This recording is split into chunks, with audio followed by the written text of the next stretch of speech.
રેતાળ હોવાના કારણે ધોવાણની તો કોઈ સીમા જ નથી, એટલું ધોવાણ થયેલું છે કે જે ખેડૂત પોતાના ખર્ચે તો કરવા જાય તો 5 વર્ષ સુધી પણ ખેતી લેવલ નથી કરી શકે. અને બીજી વસ્તુ, ગામની અંદર એવું નથી જમીન પડતર કે ત્યાંથી માટી ઉપાડીને ખેતરને ભરી શકે. અને તળાવ તો અમે પેલા ભારતમાલા બન્યો ત્યારે એટલા ઊંડા કરી નાખ્યા છે કે ખાદ નીચેથી તળાવમાં તો અમે પહેલેથી જ આવી ગયો છે. એટલે ગામની વસ્તીમાં મતદાન છે 850, એટલે 1300-1400 જેવી વસ્તી છે. બીજો પ્રશ્ન છે, ભારતમાલા રોડ જ્યારે બન્યો ને ત્યારે 500 ખેતરમાં જવા માટે રસ્તો છે, સરકારને કલેક્ટરને અરજી કરી રજૂઆત કરી છતાં અમારે ધ્યાન પર આપી નહીં. અત્યારે 500 ખેતરમાં રસ્તો જવા માટે બંધ છે. રજૂઆત કરી વારંવાર રજૂઆત કરી કોઈ ટ્રેક્ટર ભરેલું આવતું નથી. કલેક્ટરને લેખિત અરજી આપી, સાંતરપુર કલેક્ટર રજૂઆત કરી છતાં કોઈ ધ્યાન આપ્યું નથી. મેપમાં પણ રસ્તો બતાવે છે, મેપમાં જૂનો રસ્તો હતો એવું બતાવે છે, છતાં કોઈ તંત્ર પોલીસના જમાનથી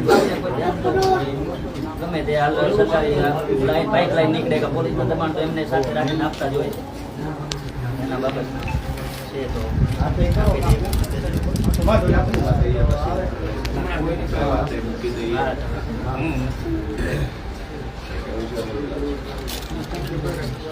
બીજું કામ નહીં હોય તો કહેજો ભાઈ, તકલીફ હોય કેજો.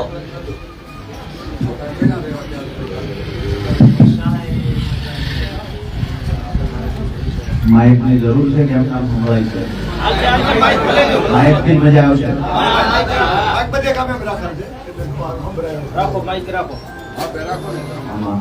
અંદર હમાળા નથી, બહાર હોય જેના સુધી અવાજ જાય. બેસે તો હમાર છે ને, ભલે વાંધો નહીં, જ્યાં જગ્યા મળે ત્યાં ઉભા રહી જાય. ખાસ કરીને આજે 6, 7 અને 8 તારીખના જે વરસાદ પડ્યો તેના કારણે ખૂબ મોટા પ્રમાણમાં સાતલપુર તાલુકામાં હોય, બાજુમાં રાધનપુરમાં, શંખેશ્વર, શનિ, સુઈગામ તમામ જગ્યાએ નુકસાન થયું. પણ મને જ્યાં સુધી જાણવા મળ્યું છે સૌથી વધારે નુકસાન આ પટ્ટામાં થયું છે. તો અહીંયાથી લઈને વહુવા સુધીની જે વાત થઈ, ત્યાં તો ડેમ પણ તૂટી ગયો છે,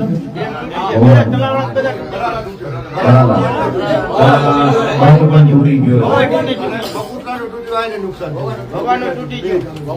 ટૂંકમાં ક્યાંક ને ક્યાંક અમુક ડેમ, તળાવ આ બધું તૂટવાથી વધારે નુકસાન થયું. મેં જયારે એ વખત સાંભળ્યું હતું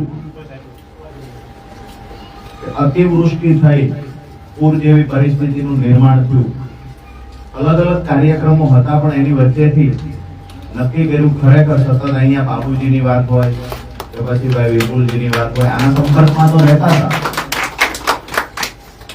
2 દિવસ પહેલા નક્કી કર્યું 14 તારીખના દિવસે ત્યાં જવું છે અને ખરેખર વાસ્તવિક પરિસ્થિતિ શું છે, અત્યાર સુધી સરકારે શું મદદ કરી. બનાવ બન્યો એને તો અઠવાડિયું થઈ ગયું, સરકાર તરફથી શું મદદ થઈ? આજે રણમલપુરા આવ્યા, જાણવા મળ્યું અને જાણીને ખૂબ દુઃખ થયું કે અહીંયા રણમલપુરામાં 1300-1400 ની વસ્તી છે. એક બાજુ કેનાલ કાઢવામાં આવી, બીજી બાજુ હાઈવે કાઢવામાં આવ્યો, ગામમાંથી પાણીનો નિકાલ ક્યાંય ન થાય, ગામને જાણી જોઈને ડૂબાડવાનું હોય આવી પરિસ્થિતિનું નિર્માણ કરવામાં આવ્યું. તંત્ર પાસે અપેક્ષા રાખીએ છીએ કે આ સરહદના ગામ છે, પણ છે તો ગુજરાતમાં, ભલે સરહદના ગામ છે. જેવી રીતે ગાંધીનગરમાં જગોમગો કરો છો, ગાંધીનગરમાં આલીશાન રોડ કરો છો, ગાંધીનગરમાં ફેસિલિટી આપો છો, તો અમારા સરહદના ગામડાઓએ શું ગુનો કર્યો છે? આ બાપડાઓ શું કામ એને પરિસ્થિતિ જીવે છે? આ વિસ્તારની જ્યારે મુલાકાત કરીએ ત્યારે ખરેખર દુઃખ થાય છે. હું તો તંત્રને પણ એ કહીએ, ખરેખર આઝાદીના 79 વર્ષ પછી તમે ગુજરાત મોડલની વાતો કરો છો. બહારથી કોઈ નેતા વિદેશથી આવે છે કે બહારથી વિદેશથી કોઈ ઉદ્યોગપતિ આવે છે તો એને આ ઉત્તર ગુજરાતના છેવાડાના ગામડાઓમાં લઈ આવત તો એમને પણ ખબર પડે ગુજરાત મોડલ શું છે. વાસ્તવિકતા તો એ છે કે આજે અહીંયા 3 દિવસ વરસાદ પડ્યો, એમાં પણ વળતર ન ચૂકવવું પડે એટલા માટે આંકડા છુપાવવામાં આવ્યા. દાદાએ કહ્યું મેં મારી ઉંમર કે 65 વર્ષની થઈ, 50 વર્ષ સુધીનું મને યાદ છે, 50 વર્ષમાં ક્યારેય વરસાદ નથી પડ્યો એવડો વરસાદ આ વિસ્તારમાં પડ્યો. તેમ છતાં તંત્ર દ્વારા કહેવામાં આવે 15 ઇંચ વરસાદ પડ્યો, 17 ઇંચ વરસાદ પડ્યો. અરે અમે ડંકાની ચોટ પર કહીએ છીએ 35 ઇંચ કરતા વધારે વરસાદ આ વિસ્તારમાં પડ્યો છે. અહીંયા જેની જવાબદારી હતી સાંસદ સભ્યશ્રીની, સાંસદ સભ્ય મુલાકાતે આવ્યા છે ને? સાંસદ સભ્ય મુલાકાતે નથી આવ્યા. પાટણના સાંસદને સમય નથી મળ્યો કે આ વિસ્તારમાં ખરેખર લોકોના ઘર વખરી તણાઈ ગઈ છે. લોકોએ જીરું નાનું મોટું જીરું થયું હોય, એરંડા થયા હોય, પૂરતા ભાવ નહોતા એટલે નાની મોટી બચત કરી 10 ગુણી 15 ગુણી ઘરમાં હાચવીને રાખ્યા હતા. આજે જીરા ઉપર કે નાની મોટી જે બચત હતી અનાજની એના પર પાણી ફરી ગયું છે. માલઢોરની વાત કરીએ, માલઢોર અહીંયા તણાઈ ગયા છે અને સરકારમાંથી આદેશ કરવામાં આવ્યો જેને જેને માલઢોરમાં નુકસાન છે એને વળતર ચૂકવશું. પણ તંત્રમાં રહેલા અધિકારીઓ જે અહીંયા બેઠા છે એવું કહે છે કે તણાઈ ગયેલી ભેંસનો ફોટો આપો તો વળતર મળે. હવે જે ભેંસ તણાઈ ગઈ છે ને મરી ગઈ એનો ફોટો આપવાનો, એટલે તણાઈ ગયેલી ભેંસનો ફોટો ક્યાંથી આવે? કમસે કમ તંત્રને સરકારને એ તો ખબર પડવી જોઈએ કે તણાઈ જાય એના ફોટા ન આવે ને એનો મૃતદેહ ન મળે ત્યારે જ તણાઈ ગયા કહેવાય. હવે અહીંયા બેઠેલા લોકોને નથી ખબર કે તણાઈ ગયું એટલે શું કહેવાય. ઈ એવું કહે છે તણાઈ ગયા એનો પણ મરી ગયેલાનો ફોટો બતાવો. તંત્રને વિનંતી કરીએ છીએ રણમલપુરના ગામના આંગણેથી કે અમે રાજનીતિ કરવા નથી આવ્યા, અમે અમારી આમ આદમી પાર્ટીનો કેસ ખંભે મૂકી નથી આવ્યા. આજે આ વિસ્તારના લોકોના દુઃખમાં સહભાગી થવા માટે આવ્યા છીએ. આમ આદમી પાર્ટી પ્રદેશ નેતા ઈસુદાનભાઈ ગઢવીએ કહ્યું, ગોપાલભાઈ ઇટાલિયાએ કહ્યું કે લોકોની વચ્ચે ઊભું રહેવું એ આપણી જવાબદારી બને. અને એમને કહ્યું કે રાજુ કરાપડાને કહીએ છીએ કે ખેડૂતોના મુદ્દે, ગરીબોના મુદ્દે, ખેત મજૂરોના મુદ્દે એક વખત એ વિસ્તારની મુલાકાત લે. અને જ્યારે આ વિસ્તારમાં આવ્યો છું ત્યારે દુઃખ સાથે કહેવું પડે કે સરકારે આ વિસ્તારની કોઈ કદર નથી કરી, આ વિસ્તારની કિંમત નથી કરી. લોકોના ઘરમાં પાણી ઘૂસી ગયા, લોકોના ઘર પડી ગયા. હજુ સુધી જાહેરાત નથી થઈ લોકોને શું મળશે, હજુ સુધી જાહેરાત નથી થઈ. સર્વેની વાતો કરવામાં આવે છે પણ સર્વે કર્યા પછી વળતર શું ચૂકવશું આ કોઈ જાહેરાત કરવામાં આવી નથી. હું પહેલા પણ કહેતો આજ પણ કહું છું રાજનીતિ કરવા નથી આવ્યો, પણ જો સરકારમાં તાકાત હોય તો રણમલપુરના પાદરમાંથી કહીએ છીએ કે જેવી રીતે પંજાબની અંદર આમ આદમી પાર્ટીની સરકારે આ વર્ષે જ્યારે આવી પરિસ્થિતિનું નિર્માણ થયું, પૂર આવ્યા, તળાવ તૂટ્યા, ડેમ તૂટ્યા, અતિવૃષ્ટિ થઈ, અને જેવી રીતે અહીંયા સાતલપુર તાલુકાની પરિસ્થિતિ છે, રાધનપુરની પરિસ્થિતિ છે, સમીની પરિસ્થિતિ છે, આવી પરિસ્થિતિનું નિર્માણ પંજાબમાં થયું તો પંજાબની સરકારે પ્રતિ હેક્ટર 50,000 ની જાહેરાત કરી. ગુજરાત સરકારને વિનંતી કરીએ છીએ તમે પણ 50,000 ની જાહેરાત કરો, અમે વખાણ કરીશું. તમારામાં તાકાત હોય તો જાહેરાત કરો. બીજી વાત, સર્વે થાય છે એસડીઆરએફ ના ધારા ધોરણ મુજબ પ્રતિ હેક્ટર 10,000 રૂપિયાની જાહેરાત કરશે. અમે કહીએ છીએ અમારા ખેતરમાં એવડું ધોવાણ થયું છે 5-5 વર્ષ સુધી માટી નાખીએ તો ખેતરનું પુરાણ થાય એવું નથી. આ સમયે તમે 10,000 15,000 ની જાહેરાત કરીને અમારા ખેડૂતોની મજાક નહીં ઉડાવતા. સરકારને કહીએ છીએ કે મિનિમમ પ્રતિ હેક્ટર 50,000 રૂપિયાની જાહેરાત થાય અને જેના ખેતરમાં ધોવાણ થયું છે એને એવી સરકારી જગ્યા પડી હોય કે ત્યાંથી માટી લઈ અને એ ખેડૂતોના ખેતરમાં પૂરવામાં આવે.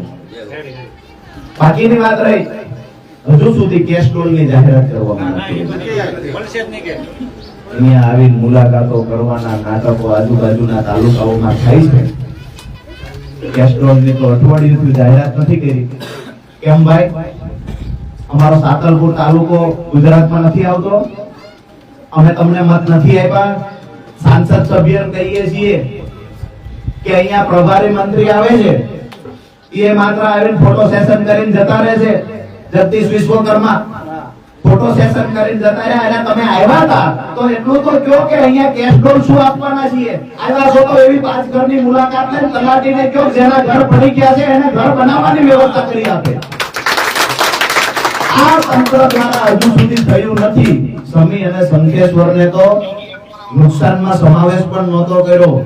આ તો આમ આદમી પાર્ટીની ટીમ તાત્કાલિક અસરથી અલ્ટિમેટમ સાથે આવેદન પત્ર આપ્યું અને ત્યાર પછી એ 2 તાલુકાનો સમાવેશ થયો છે. આજે અહીંયાથી પણ કહીએ છીએ કે સરકારને નમ્ર વિનંતી કરીએ છીએ તાત્કાલિક અસરથી જે નુકસાન છે એને ભરપાઈ કરવા માટે વ્યવસ્થિત બજેટની ફાળવણી કરવામાં આવે, નહીતર આવનાર સમયમાં ભાજપના નેતાઓને આ વિસ્તારમાં પ્રવેશ કરવો ભારે પડશે. આજે તમારા દુઃખમાં સહભાગી થવા આવ્યા છીએ. અમારાથી જે નાની મોટી મદદ થાય એ મદદ લઈને પણ આવ્યા છીએ. વધારે અમે કોઈ સરકારમાં નથી બેઠા કે બીજો નિર્ણય લેશું કે અમારી સહીથી તમને સહાય ચૂકવી દેશું, પણ અમે સામાન્ય પરિવારમાંથી આવીએ છીએ તો ફૂલ નહીં તો ફૂલની પાકડી જે મદદ થશે તો ઓન મીડિયા કહેવાની જરૂર નથી, પણ અમારાથી થાય મદદ કરવા આવ્યા છીએ અને તમારા દુઃખમાં ભાગીદાર બનીને તમારા ખંભે હાથ મૂકવા આવ્યા છીએ. અહીંયાથી ગયા પછી ત્યાં પણ સરકારમાં અપીલ કરીશું કે ખરેખર વાસ્તવિક ચિત્ર આ છે. તમે વાસ્તવિકતાથી દૂર ભાગી લોકોને જ્યારે જાનમાલનું નુકસાન ખૂબ મોટા પ્રમાણમાં થયું છે તો ખરેખર અહીંયા પંચરોજકામ ગામના 5 જણાને પૂછી તલાટીને સરપંચને સાથે રાખી અને કોને કેટલી ગાયો ભેંસોનું નુકસાન થયું છે એ આંકડો લખીને વળતર ચૂકવે. કોઈ ભેંસોની લાશો કાઢવા માટે નહીં જાય. મૃત્યુ પામેલી ભેંસો, તણાઈ ગયેલી ભેંસોના ફોટા ક્યાંય ન આવે. તો તંત્રને અપીલ કરીએ છીએ અને નાના મોટા અહીંયાથી નીકળતા સમયે અધિકારીઓને પણ મળતા જશું અને અપેક્ષા રાખીએ છીએ કે સરકારની આંખ ઉઘડે. માત્ર ગાંધીનગરની જગોમગો બજારમાં ધ્યાન રાખવાના બદલે આપણા સરહદના ગામડામાં પણ થોડું ધ્યાન રાખે. અમે પણ ગુજરાતમાં આવીએ છીએ અને અમારા બાપ દાદાઓએ પણ આ આઝાદી માટે લોહી રેડ્યા છે ત્યારે આઝાદી મળી છે. અને જેટલો ગુજરાતની અંદર ગુજરાત રાજ્યની તિજોરી પર જેટલો ભાજપના નેતાનો હક અધિકાર છે ને એટલો જ હક અધિકાર એ તિજોરી પર અમારો છે. એટલો જ હક અધિકાર અહીંયા સામે બેઠેલા લોકોનો છે, એટલો જ હક અધિકાર સાતલપુર તાલુકાનો છે, સમીનો છે, એટલો જ હક અધિકાર અહીંયા રાધનપુર તાલુકાનો છે, સમીનો છે. દોસ્તો, વાત એ છે કે દુઃખમાં સહભાગી થવાના સમયે આપણા સાંસદ આપણી વચ્ચે નથી. આ વાતને યાદ રાખજો અને આવનાર સમયમાં આપણી સાથે કોણ ઊભું રહે છે, આપણું કોણ છે એને ઓળખવાનો સમય બાકી ગયો છે. જ્યારે તમે હાકલ કરશો ત્યારે આમ આદમી પાર્ટીની ટીમ અને રાજુ કરપડા તમારી આપ સૌનો ખૂબ ખૂબ આભાર. અહીંયાથી આગળના ગામડાઓની પણ મુલાકાત લઈએ છીએ. જે કાંઈ અમારાથી મદદ થતી હશે, પ્રશાસનના કાન આંબળવાના થાય તો એ કાન પણ આંબળશું અને જરૂર પડશે તો ગુજરાત સરકારને કપડા વગરની નગ્ન કરવાનો આપ સૌનો ખૂબ ખૂબ આભાર. ભગવાને તમારી પર જે અત્યારે આફત આવી છે એનો સામનો કરવાની ભગવાન માતાજી તમને ખૂબ હિંમત આપે અને હિંમતપૂર્વક આ પરિસ્થિતિમાંથી બહાર નીકળજો. ક્યારેય કોઈ પરિસ્થિતિ કાયમ રહેવાની નથી. દરેક પરિસ્થિતિનું સમાધાન હોય છે. અપેક્ષા રાખીએ છીએ હિંમતપૂર્વક આ પરિસ્થિતિમાંથી બહાર નીકળો અને ભગવાન ઝડપથી તમને અહીંયા આ વિસ્તારને ફરીવાર ઉગારવા માટે, આ વિસ્તારનું ભલું થાય એના માટે ભગવાનના ચરણોમાં પ્રાર્થના કરીએ. આભાર.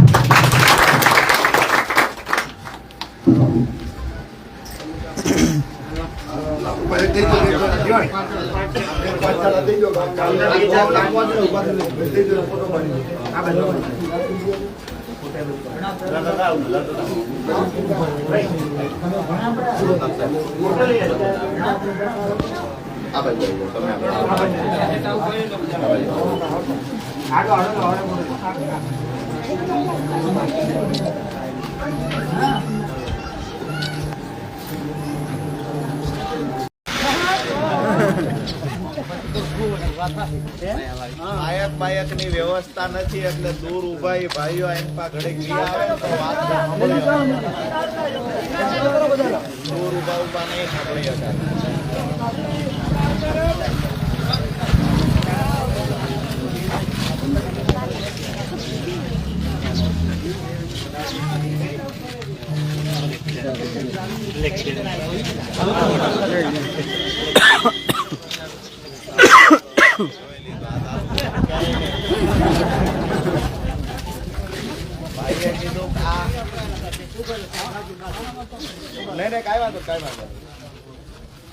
મઢુતરા ગામ ભાઈએ પરિચય વધારે આપ્યો. ખાતરપુર તાલુકો. હવે મને નથી સમજાતું તાલુકો છે ખરો ખાતરપુર?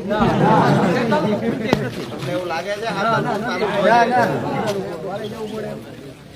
મને તો એવું નથી લાગતું કે તમે ગુજરાતના નકશામાં આવો છો. મહત્વની વાત એ છે કે આજે તમે બધાએ બધા ગામડામાં જોતો આવું છું, ગામમાં ખબર પડી કે રાજુભાઈ કરપડા ને એની ટીમ આવે છે અને જે ગામના લોકોએ જે પ્રેમ આપ્યો છે આ અભૂતપૂર્વ પ્રેમ છે. તમે બધા અત્યારે ખૂબ વિકટ પરિસ્થિતિનો સામનો કરી રહ્યા છો, તેમ છતાંય મારા માટેની જે લાગણી દેખાય છે, મારા માટેનો જે તમે પ્રેમ દેખાડ્યો છે, એક વાત ચોક્કસથી કહીશ કે રાજુ કરપડા તમારા માટે મેળવી રહે છે. આજે ગર્વ એ વાતનું છે કે હું તમારા દુઃખમાં ભાગ લેવા આવી શક્યો છું. મારા ખેડૂતોની વાત હોય, ખેત મજૂરોની વાત હોય, ગરીબ પરિવારોની વાત હોય, જેની વાત સરકાર નથી સાંભળતી, જેની વાત ધારાસભ્ય નથી સાંભળતા, જેની વાત સાંસદ સભ્ય નથી સાંભળતા, એવા લોકોની વાત સાંભળવાનો અવસર આજે મને મળ્યો છે. ખાસ કરીને અહીંયા જે ઓટા પરથી આજે હું બોલું છું, વર્ષો પહેલા ખેડૂત નેતા કેશુ બાપા આ ઓટા પરથી વાત ખેડૂતો માટે કેશુ બાપાએ જે સપનું જોયું હતું, ક્યાંક ને ક્યાંક એમનું સપનું પૂરું ન થયું, એના ઘણા બધા કારણો છે, પણ એ સપનું પૂરું કરવાની જવાબદારી ખેડૂત આગેવાન તરીકે અમને લોકોને. આજે મઢુતરાની જયારે મુલાકાત કરી, આમ તો અમે શરૂઆત કરી રણમલપુર થી, પછી દાતરાણા ગયા, હજુ અહીંયા વહુવા પણ જવાના છીએ, આગળના ગામડાઓમાં પણ જશું, પણ અહીંયા મેં આવીને પરિસ્થિતિ જોઈ. તંત્રને મારું આમ તો ફેસબુક લાઈવ હંમેશા કોઈના કોઈ ભાજપના નેતા સાંભળતા હોય છે, આઈબી ના અધિકારીઓ પણ સાંભળતા હોય છે. સાતલપુર તાલુકામાં અને પાટણ જિલ્લામાં રહેલા આઈબી ના અધિકારીઓને કહીએ છીએ કે ઉપર વ્યવસ્થિત ગંભીર સૂચના આપી દેજો. પીડા અને અત્યાચારની એક હદ હોય. આ વિસ્તારે કુદરતી આફતનો જે સામનો કર્યો છે, ભૂતકાળમાં 25 વર્ષમાં ક્યારેય વરસાદ નથી પડ્યો, એટલો વરસાદ પડ્યો. મને તો દાદાએ કહ્યું કે મારી ઉંમર 65 વર્ષની છે, 50 વર્ષ સુધીનું તો મને યાદ છે, 50 વર્ષમાં ન પડ્યો હોય એટલો વરસાદ અહીંયા પડ્યો. તંત્રમાં થોડીક પણ લાજ શરમ બચી હોય, તંત્રમાં થોડીક પણ લાજ શરમ બચી હોય, ધારાસભ્યમાં જો ડિસ્કો કરીને હવે નવરાઈ મળી હોય, ધારાસભ્યને કહીએ છીએ ડિસ્કો ડાન્સમાંથી નવરાઈ મળી હોય, તો સાતલપુર તાલુકાની પણ એક મુલાકાત લ્યો. અહીંના ગરીબોના ઘરમાં કમર હમા પાણી ભર્યા છે, એ પરિવારના ઘરે જઈને ખંભે હાથ મૂકીને કહો કે તમારે શું જરૂર છે, એક વખત તો આવીને બોલો. અમે જોયું તું સરકાર બેરી છે આવી વાતો તો ખૂબ કરી. આજે સાતલપુરમાં આવીને જોયું સરકાર આંગળી પણ સાંસદ સભ્ય બીજી ટર્મ ચૂંટાણા, હજી સુધી અહીંના લોકો પોતે છે સાંસદ. આજે અહીંયાથી આપણે જાહેરાત કરીએ છીએ, હું રાજુ કરપડા જાહેરાત કરું છું, હું જાહેરાત કરું છું કે સાંસદ સભ્ય પાટણ લોકસભાના સાંસદ સભ્ય આ ગામની મુલાકાત, જ્યાં વિસ્તારમાં પાણી ભરાણું ત્યાંની મુલાકાત લે, સાતલપુર તાલુકાના ગામડાઓની મુલાકાત લે, અને જો કોઈ લોકો એનો ફોટો પાડે અથવા કોઈ વ્યક્તિને એ મળશે તો 11,000 રૂપિયા ઇનામ રાજુ કરપડા એમને આપવા. અમારા પાટણ લોકસભાના સાંસદ સભ્યને કોઈ ગોતી દે તો 11,000 રૂપિયાનું ઇનામ. ધારાસભ્યને ગોતવા હોય, આજે આપણા ઘરે દુઃખનો પ્રસંગ છે, લોકોને ખાવા અનાજ નથી રહ્યું, અનાજ પલળી ગયું છે, ખેતરોમાં માટી વહી ગઈ છે, પાણી ભરાઈ ગયું, ખેતર ધોવાઈ ગયા, 5-5 વર્ષ સુધી એ માટીનું પુરાણ ન થઈ શકે એવા ખેતરોની હાલત થઈ ગઈ છે. ગામડાની વાત કરીએ તો ખાતર ને બિયારણ પલળી ગયું, પણ જે ખેડૂતોએ પૂરતા ભાવ ન મળ્યા, જીરું હાચવીને રાખ્યું હતું, પહોળા તણાઈ ગયા. ક્યાંક ને ક્યાંક તલાટીઓને જાણ કરીએ, 5 દી સુધી તલાટી ગામમાં નથી આવ્યો. આ વિસ્તારમાં સરકારી કચેરી નથી. સાતલપુર તાલુકો છે પણ મામલતદાર ઓફિસ નથી. સાતલપુર તાલુકો છે, અહીંયા કોઈ સરકારી ઓફિસ નથી, માત્ર પોલીસ સ્ટેશન છે હપ્તા ઉઘરાવવા માટે. આવનાર સમયમાં આપણે સરકારને પૂછીએ છીએ કે સાતલપુર તાલુકો ગુજરાતના નકશામાં આવે છે કે કેમ? આ સરકાર જવાબ આપે. અમારા પહોળા તણાય અને બીજા તાલુકાઓમાં જતા રહ્યા, રણમાં જતા રહ્યા. હવે આવીને સર્વે કરવા વાળો એવું કે તમારી ભેંસ તણાઈ ગઈ, મરી ગઈ, એનો ફોટો આપો. અલ્યા તણાઈ ગઈ તારી ડોહી નો ફોટો, તણાઈ જતું રહ્યું એનો ફોટો હોય ખરા? તો કે ફોટો હશે તો વળતર મળશે. બહેરી, મૂંગી અને અંધ બની ગયેલી સરકારને કહીએ છીએ કે હવે સાતલપુરના ગરીબ પરિવારમાંથી જન્મેલા એક લોકો, યુવાન, વડીલ જાગી ગયા છે. આવનાર સમયમાં એક ખેડૂત જાગી જશે. મહિલાઓ પણ ખૂબ આક્રમક બનીને અહીંયા ઊભા છે.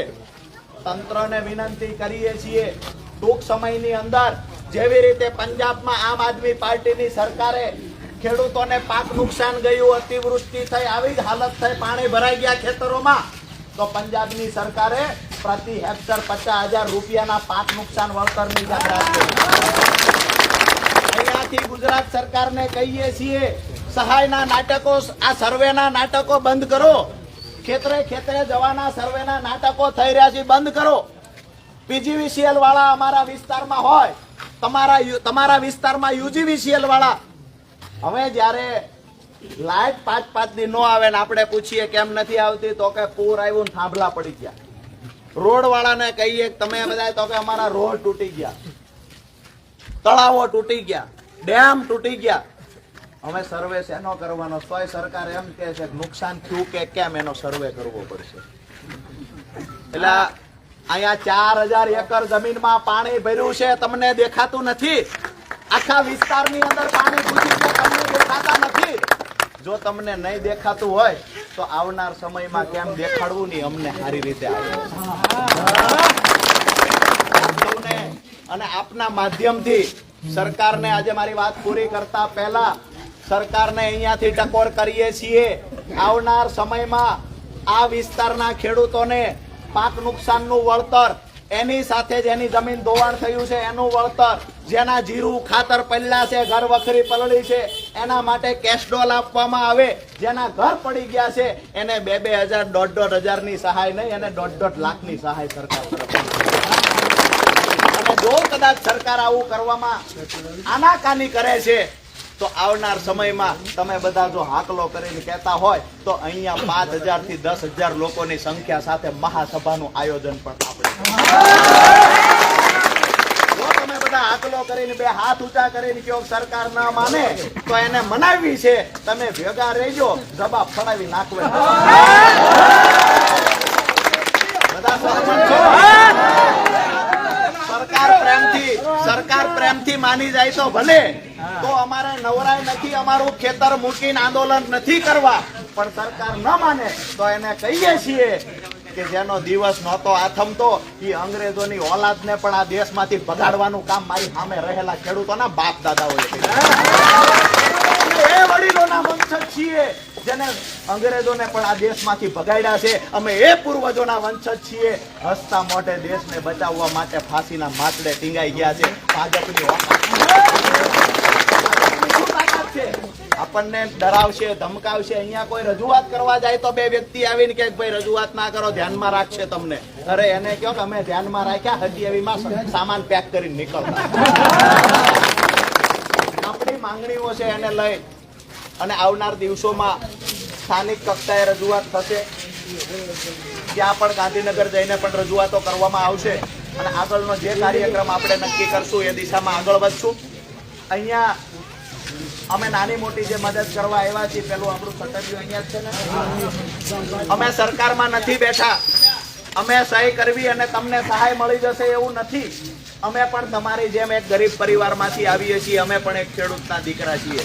પણ આજે અમને એવું થાય કે અમારા ભાઈ સામે જે અમારા ભાઈઓ છે, તમામ ખેડૂતો, ખેત મજૂરો, જેની પાસે ખેતી નથી, સામાન્ય પરિવારમાંથી આવે, ગુજરાન ચલાવે છે મજૂરી કરીને, એવા લોકોને આજે મદદની જરૂર છે. ત્યારે અમે નાની મોટી મદદ કરવા તમને આવ્યા છીએ. જે ખરેખર પીડિત પરિવારો છે, જેને ખરેખર જરૂરિયાતવાળા લોકો છે, એ અહીંયાથી આપણે વિતરણ કરીએ અને એ પરિવારોને કાંઈક નાની મોટી અમારાથી જે મદદ થાય એ અમારી અહીંની આખી ટીમ છે. ભાઈ વિપુલજી હોય, ભાઈ જોશીભાઈ છે, રાજુજી ઠાકોર છે, તમારે અહીંયા બાબુજી છે, ભાઈ જોશીભાઈ, આ તમામ લોકો જે કોઈ મિત્રો છે, નામ લેવાના રહી જાય માફ કરજો, પણ આખી આમ આદમી પાર્ટીની ટીમ છે જેને એક આયોજન કર્યું કે અમે નાની મોટી જે કાંઈ અમારાથી મદદ થાય ગરીબોની મદદ કરવી છે. આ મદદ છેલ્લી વાર ને પહેલી વાર હશે એવું માનીએ. હવે હક અધિકારની લડાઈ ભીખમાં નથી લેવાની. 1 મિનિટ. હવે હક અધિકારની લડાઈ ભીખમાં નથી લેવાની. ડંકાની ચોટ પર પગ પછાડીને આપણા હક અધિકારની લડાઈ લડવાની છે. પરિણામ આવશે એ ચોક્કસથી કહીએ છીએ. બસ તમારે બધાને સહયોગ આપવાનો છે. પછી આપણે જોઈએ છીએ કેવી રીતે પાણી ભરાય છે, કેવી રીતે સહાય નથી ચૂકવાતી અને કેવી રીતે ડિસ્કો ડાન્સ કરનારા ખૂબ ખૂબ પ્રેમ આપ્યો મને.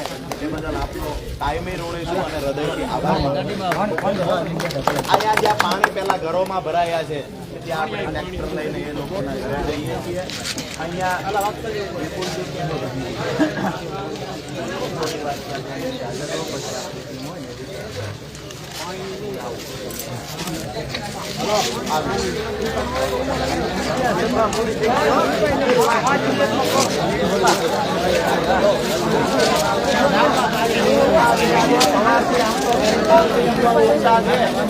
એમનું કામ બાકી રાખ્યું છે.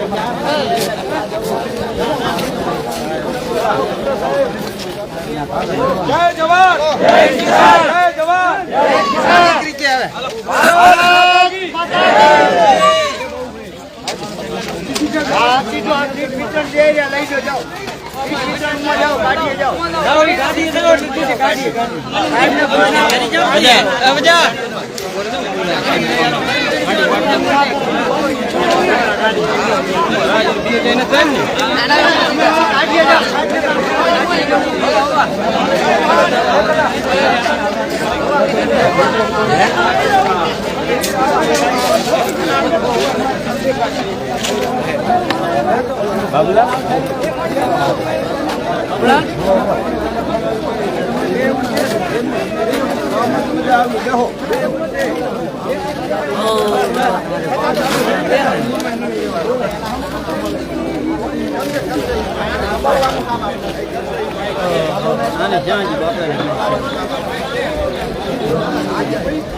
સાહેબ